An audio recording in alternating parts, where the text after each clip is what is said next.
new Replay Arcade episode. And I've got a friend with me here. His name's Adam. Hello. Yeah, bring that microphone a little bit closer to you if you can, and just be aware of it. 10-4. Binding of Isaac. I've never played this game. You tell me good things about it, though. Yeah, I love this game. Me and my wife got it probably about 2.5 years ago for like 3DS, and I rebought it for the Switch. But just like, I gotta play this game every day. Yeah. So, from what I understand, it's like super religious mother. God is talking to her, and tells her that her son is impure. Mm-hmm. And which I find fantastic. Interesting. I don't know. It's just like, it's funny that they go along like using religion in this game to make it like dark, because essentially you're just in hell, running around in hell, right? Yeah. Well, what it is your mom comes at you with a knife, and you escape down into the basement. But yeah, in the basement you find all these like demons and shit monsters and all kinds of wild shit. So you're trying to run away from your mom, and you beat the game by beating mom, but then like after you beat mom, you go to like the womb, and in there you like it's fucking crazy, dude. But yeah, you go to the womb, and then you can also go to heaven or hell, or like I think hell is called Sheol. Yeah. And then like after you beat that shit X amount of times, you can start like going into like angel rooms and defeating angels and getting these like master keys to open like what's called the chest. And like the chest is kind of like, it's insane. It's just like wait, like you unlock. I love the animation here too at the beginning. It's all stick figure type shit. And yeah. Just like, but it definitely, everything that you were just talking about, other than the major details there from within like way later in the game, but like the whole thing of mom being psycho was definitely portrayed very well. Just then, I didn't even have to listen to what was being said. I understand just from watching that. So yeah, it's great. This game is just brilliant. This is the same guys that made Meat Boy. Oh yeah, I've played Meat Boy. You can actually there's a cube of meat and like a ball of bandages that you can pick up. And if you pick up several of them, they'll make a little Meat Boy and make a little bandage girl. Mm-hmm. And then one of the options, like one of the passive items, is called Dr. Fetus, and you just like, you get a little monocle and you throw bombs at people and shit. Yeah, I don't know. This game's great because yeah, it is like super dark, but it's also really fucking cute. Yeah. I played a little bit of it before we did the run here, and so you're saying it's also it's randomly generated. Yeah, it's a roguelike RPG, and yeah, it's every time you play, it's different. You can like plug seeds to play stuff, but stem cells. Yeah, but you have this thing on your face now. Yep. Yeah, you build your character as you go. There's like passive items like that, where like now I have more life, and I forget what other advantages the stem cells have. But there's also like, you find mom's pills throughout the basement, and there's hidden rooms and shit. I don't know, this game is just brutal. I've got I put it on easy. After this run, I'm gonna put it back on hard though.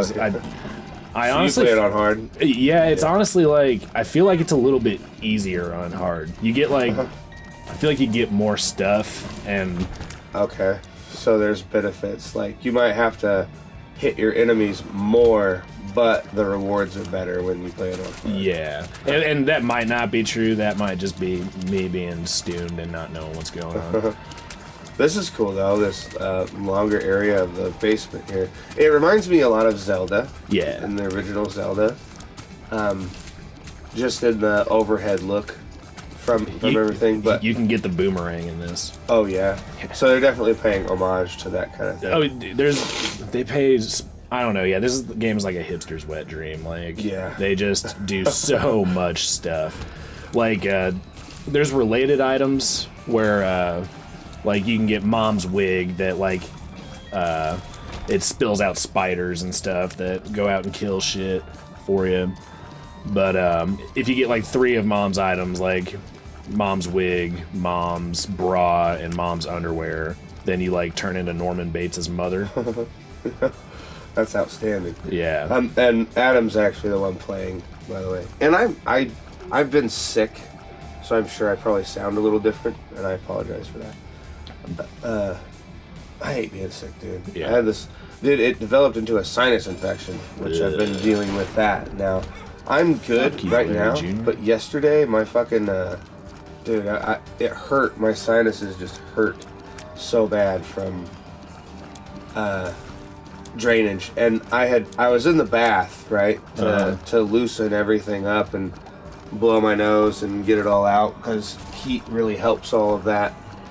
And I blow my nose, and there was just this terrible pop and squeal in my ear, and I got dizzy, like bad dizzy, like you know, not Ferris wheel, but like the swings at the fucking fairgrounds that spin around and around, like that kind of sick, you know? Yeah, dude. And I was just sitting in the bathtub going, please stop, like verbally out loud, please stop, please quit. There's nothing I could do, you know? It was just... No, I hear that. And that really put me under. Yeah, that's the worst. Misery. Thing. That's the misery I've been going through. But other than that... Yeah, I last time I was out in New Jersey visiting family, like all my cousins are having a bunch of kids and stuff, you know.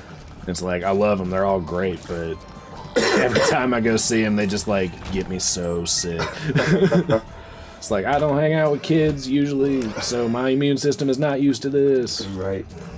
Usually I'm pretty good about not getting sick. I can go for 2 years usually at a time. I think the longest I've gone is 4.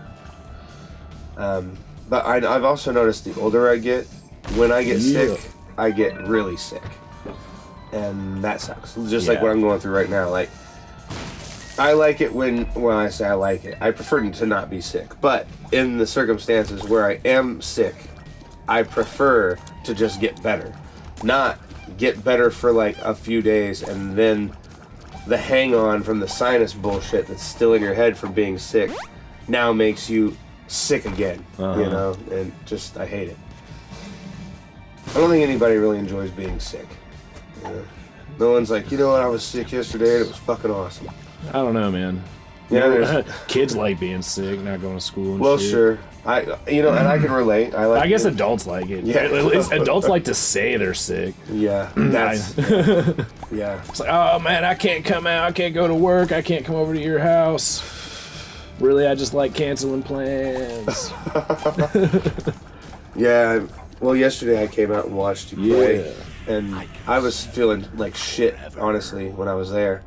But I was like, man, I haven't been around music, and I haven't been around these guys. When you told me who was over, I was expecting different people. I knew Tom was going to be there, and I knew it was Blake, but when you said Cody, I was thinking Cody Duncan. Yeah. Which I don't mean to name drop. These people at home don't know who the fuck I'm talking about, but when I got there, I was really surprised to see it was like a really good friend of mine, and so it was just like even more made me want to just kind of hang out and listen to what you guys were doing, which was good. I enjoyed it. Yeah, it's fun. How long have you been playing with those guys?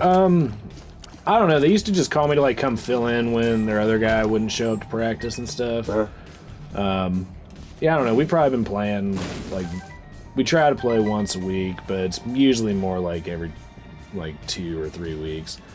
But probably about a year and some change. Oh, really? I didn't realize you were playing it that long. Yeah, and yeah, dude, they've got some really cool original songs. Yeah, I recorded them before and recorded 3 of their songs, and so I guess I'm gonna spill some tea because like people don't know about any of this, but we'll just put it out there as a situation that happened.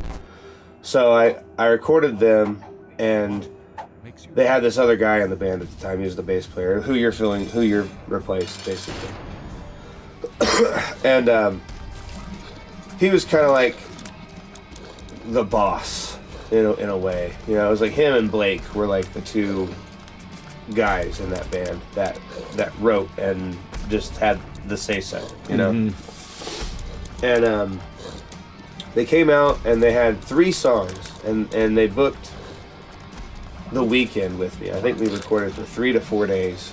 So it was like, it started on Thursday, last day was Sunday maybe. Anyway, they came out, they recorded, it was great, had a great time. The recordings ended up really, really good. And the reason why is because we had three songs, but several days. And that allowed a lot of time to get creative, have fun, and be experimental, and come up with really cool things. And the way the songs ended up was a little different than what they had been rehearsing, but that's to me the point of recording. You know, when you go in to record, you're not limited to just 4 or 5 dudes in a room. You know, you can do all kinds of shit. Yeah. You know? And so we had a lot of fun with that, and then they had a great experience. It was all good time. And then we did another thing, and that was just kind of a total nightmare. You know, it didn't work out as well, which I'll explain more about that in the next episode, I suppose.